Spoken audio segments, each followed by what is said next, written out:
Alright folks, what's up? One Big Bugga, and yeah, I'm coming at you with another vlog. I apologize for the lack of content again. You all know how I am at this point, if you're a long-time subscriber, and some of you are, and I really appreciate that.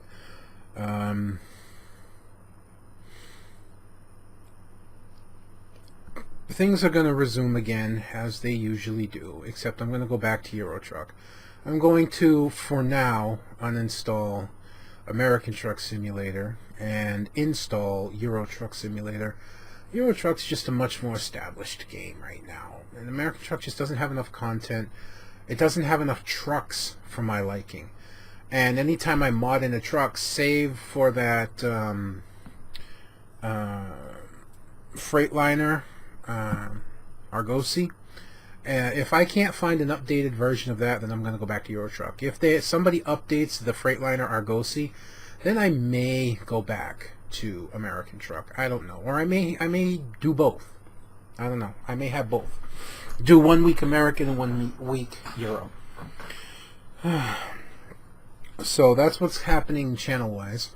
I'm going to try and go back to Euro Truck. Other than that, there's just not been a lot going on with me. I do still suffer up and down depressions. And those depressions set in at times like now.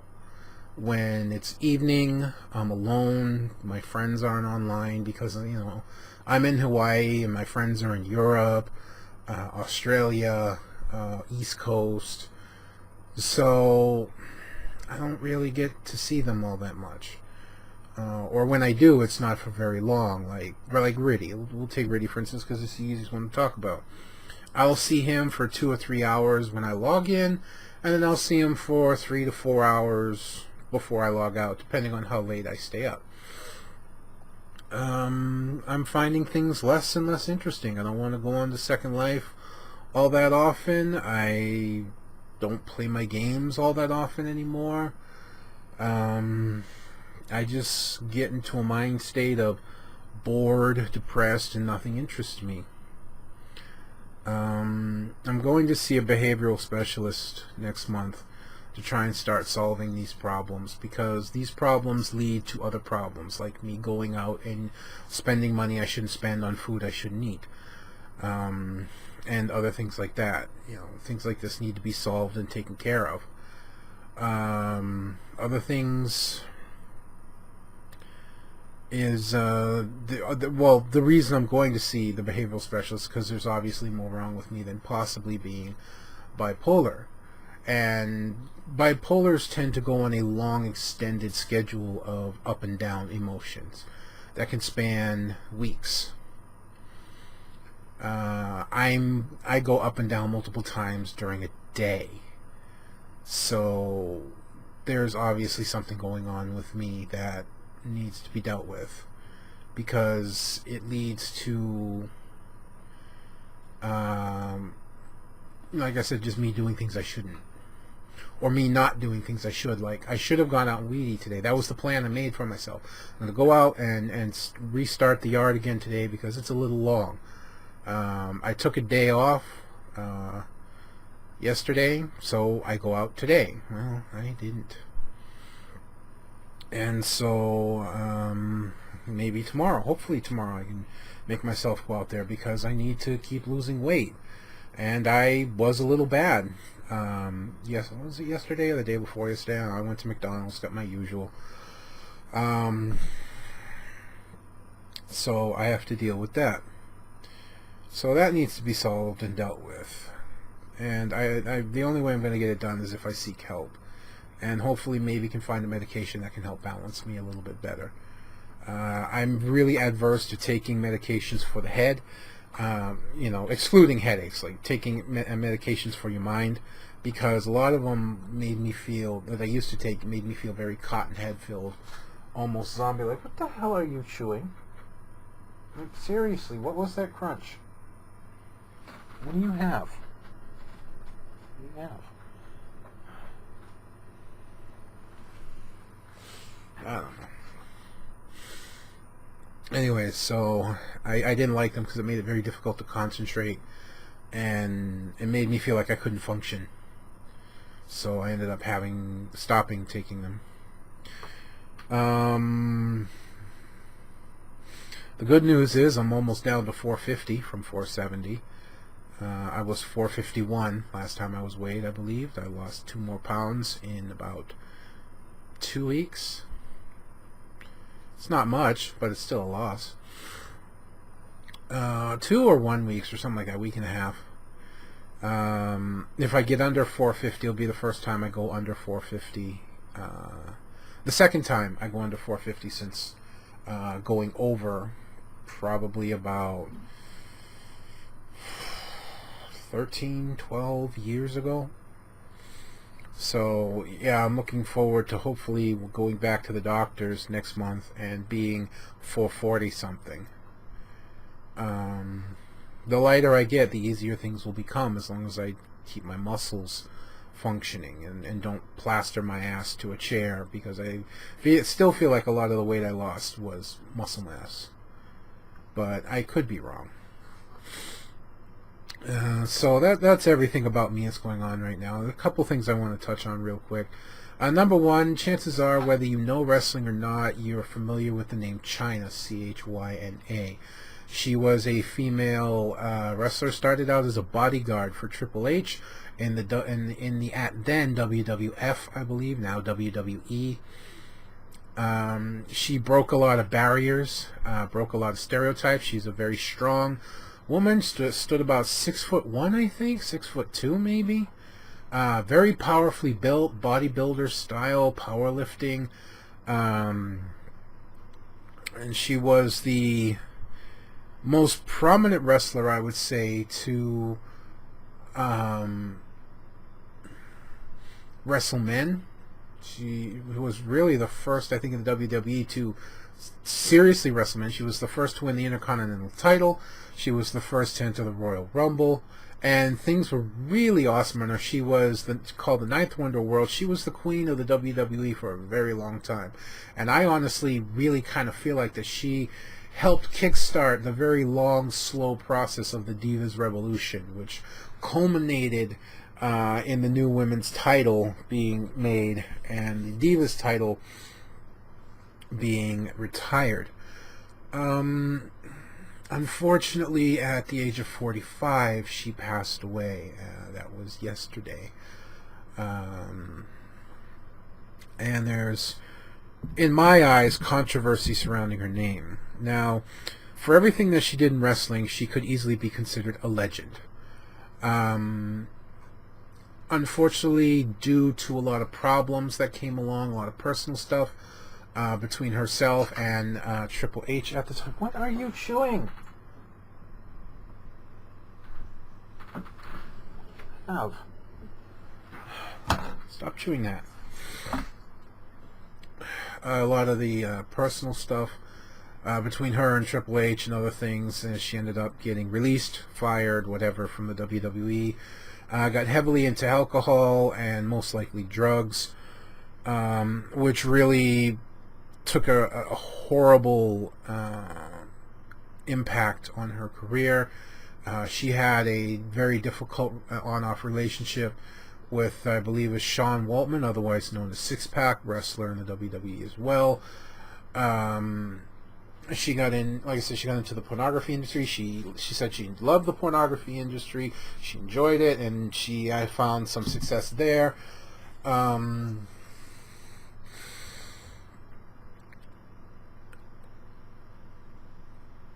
don't know why my computer suddenly...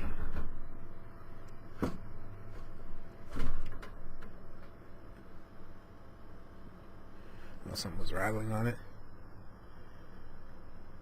Still kind of is, but whatever. Anyways, when asked one time if she would be considered for the WWE Hall of Fame, it was basically said by Triple H, well, I don't want her in the Hall of Fame because I don't want my son to Google her and find out she had done porn. I think it was more a couple things, kind of an adverse thing between her and him. their one-time relationship that he basically left her for Stephanie McMahon. And I guess she, by the looks of it, was a little bit clingy about it for a while.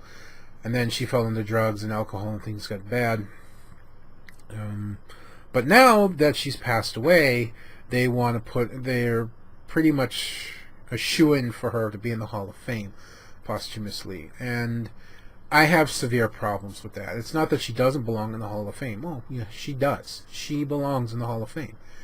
It's just that you're doing it after she's gone, when you know that she deserved to be in there to begin with. The problem is that they were worried that she might attack the company or attack Triple H or bring up those sore subjects of the past,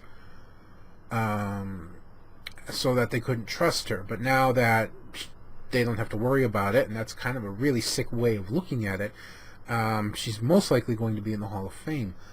And I severely have a problem with that, because they could have done what they have done with other wrestlers recently.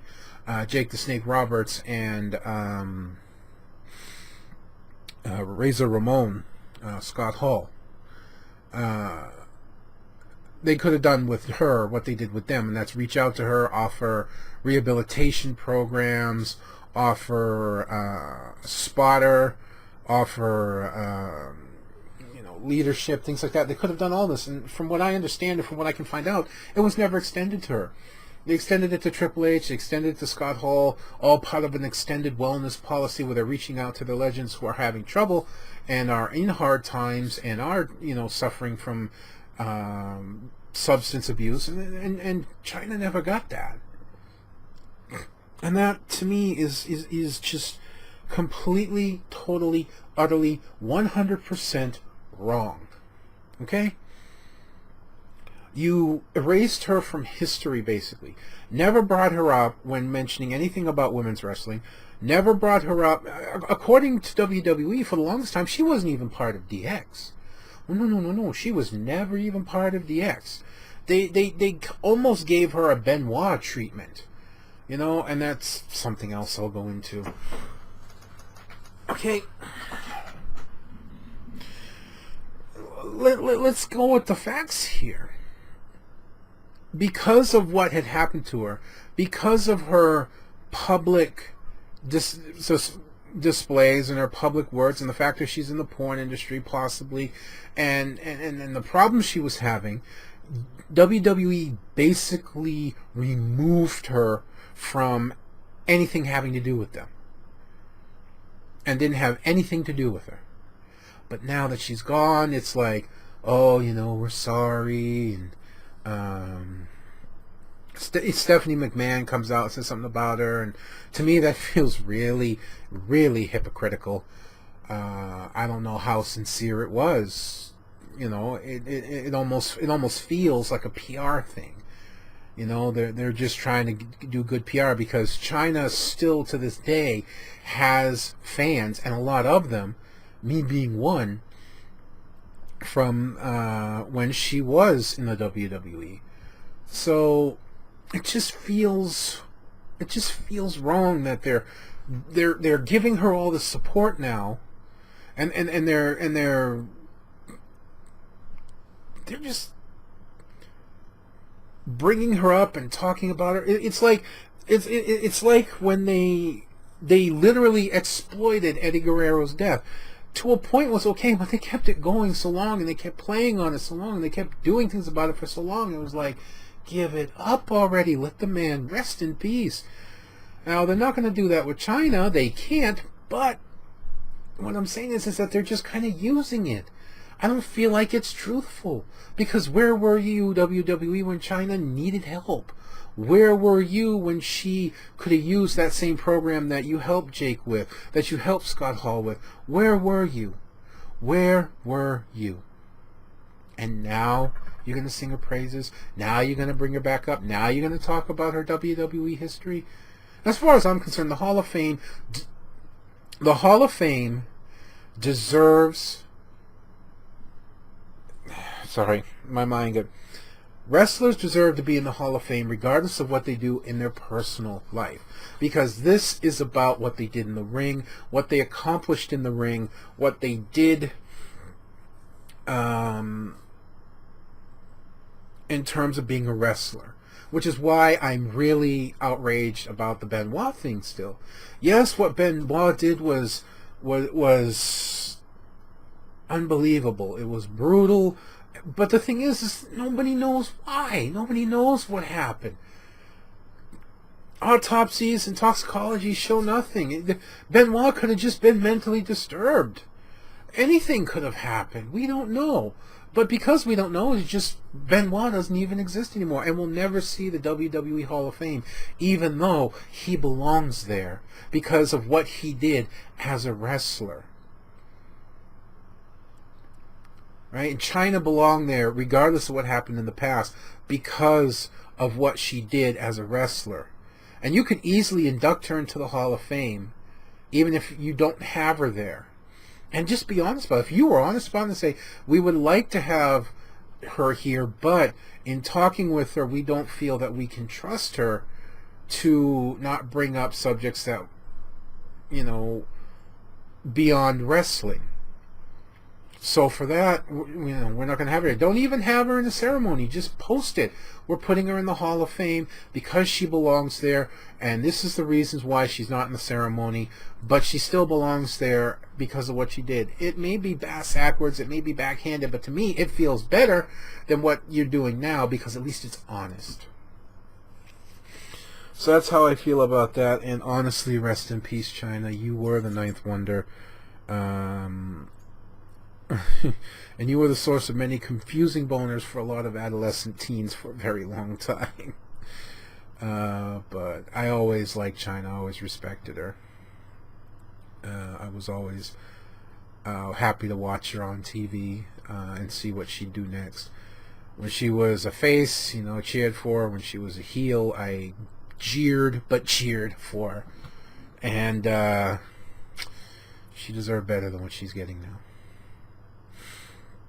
The other thing I'm going to touch on real quick is came in the news today is that Prince passed away again, young, and that is very tragic. To me, it kind of goes along the track of Michael Jackson, although he never quite hit that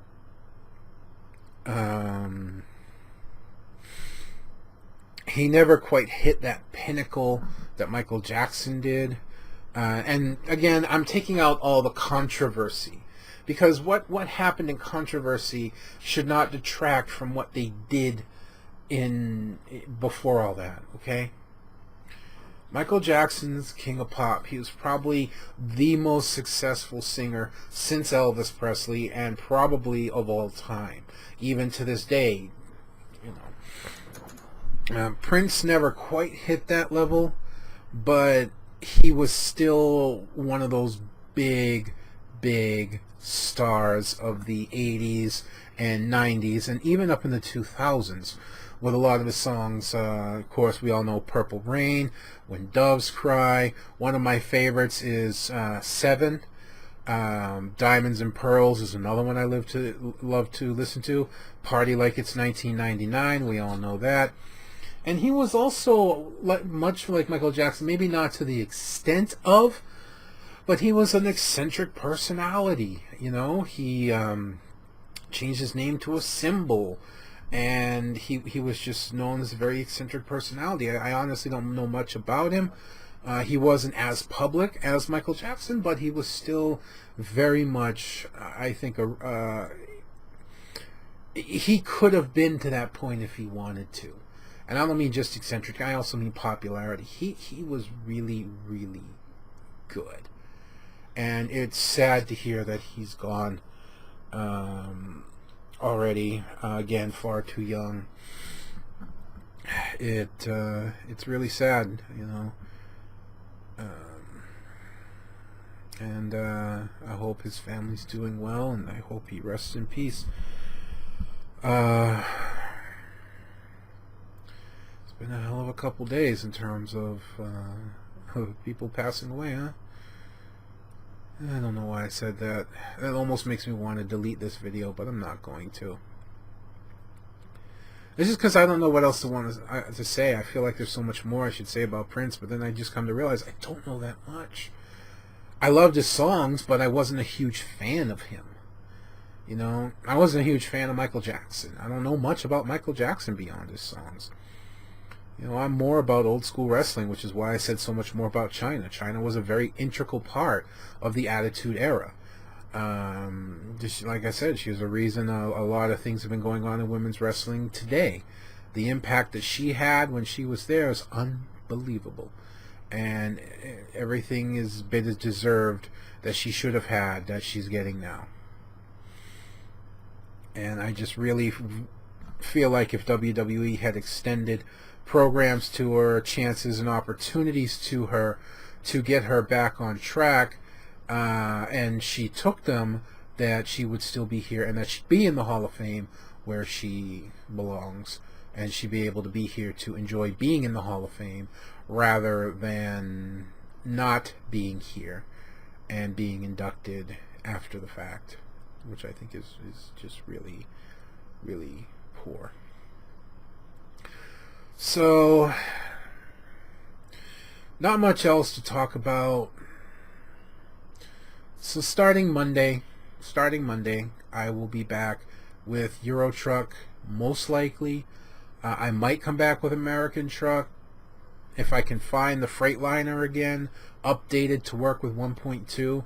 Then maybe I'll come back with American Truck, but Euro Truck will be making a return, and soon. If not Monday, very soon. I know a couple people asked about it, and it kind of got me thinking. It's like, yeah, it's time to go back.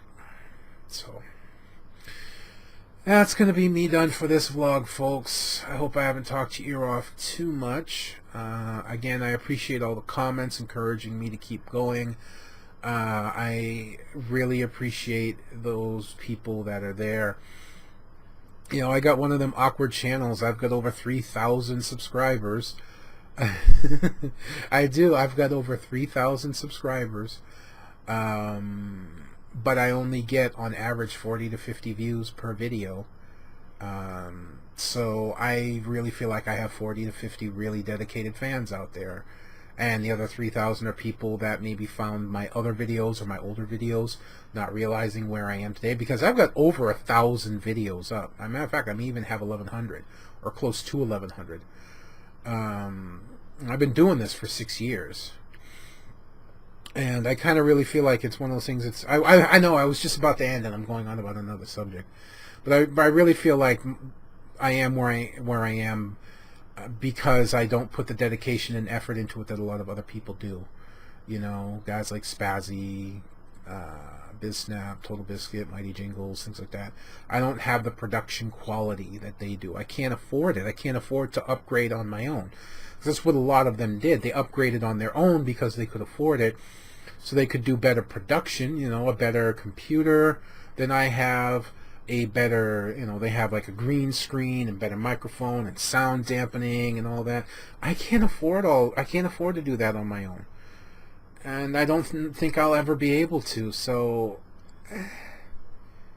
I can't put out the production quality. But to be fair, and not to blame it all on the fact that I don't have the money, I don't know if I even have the drive to go that deep. You know, so it's really my fault, I feel like, that I'm where I am. Because I shoot from the hip. I just go and run with it. I don't like to make multiple recordings. I don't like to do things over. One and done. So that's why this is more of a hobby than anything else.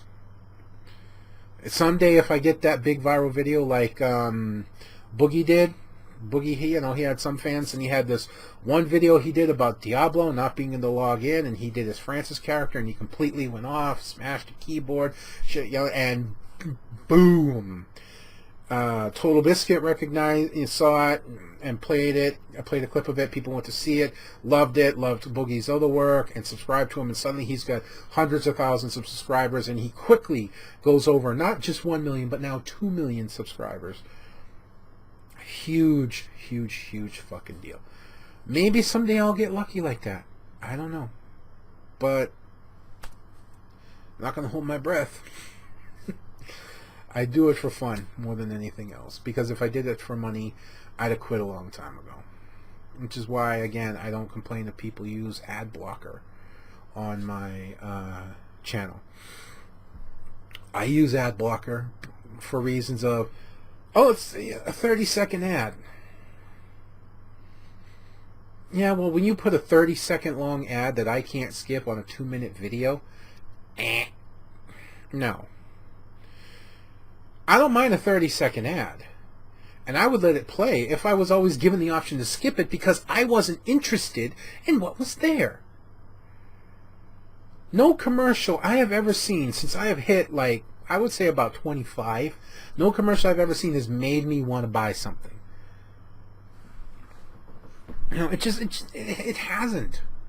I learned a long time ago, don't trust commercials because they're not always going to tell, they're most often not going to tell you the truth.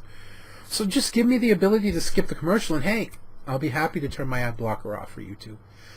But if you're going to give me a 30-second thing about something I'm not interested in, or even worse, like something I can't even use, like maybe a feminine product, you know, some makeup or other stuff I'm not going to talk about, yeah, then I'm just going to use ad blocker because I can't be bothered. There are two types of videos I let play: 15-second video that I can't skip, and a 30-second video I can. The other reason I use ad blocker is for commercials in the middle of videos. You watch for 15 minutes and some boom, another ad comes up. You're invested in the video, you're watching it, you're really into it, you're enjoying it, you're laughing, you're going in, it's almost like you're there next to the guy and an ad pops up and rips you out completely and completely destroys the moment. Now, I'm going to be honest with you, I don't know what the ads on my videos do or what's there because I don't handle it. That's all handled by Voodoo TV, the guys that I'm partnered with. So that's why I say if you want to use ad blocker for my channel, it's okay. I understand. Go ahead and use it. Because that's how I feel about other videos. I'm not going to be mad if you do it. That'd be hypocritical. So, anyways, let me end this here. I'm quickly coming up on 30 minutes. I never meant to talk that long. I meant to end it almost 10 minutes ago. So that's going to be me done for this vlog, folks. I hope I haven't talked your ear off too much there. But I will see you Monday with either American and Truck if I can find the Freightliner mod updated, or Euro Truck. If I play Euro Truck, I'm going to use the Jazzy Cat mods, the trailers, the traffic mods. I'm going to probably use Pro mods, and that's it. I'm not going to use any truck mods because I like the trucks in the game. Scania, MAN, Mercedes, DAF, they're newer trucks. I like and appreciate those trucks. And I don't need to mod something in. So that's how Euro Truck will be. And American Truck will only come back if I can get the Freightliner Argosy updated to 1.2 so I can use that. Because that truck ran in the game really well. But again, that's going to be me done for this episode, folks. I'll see you next time.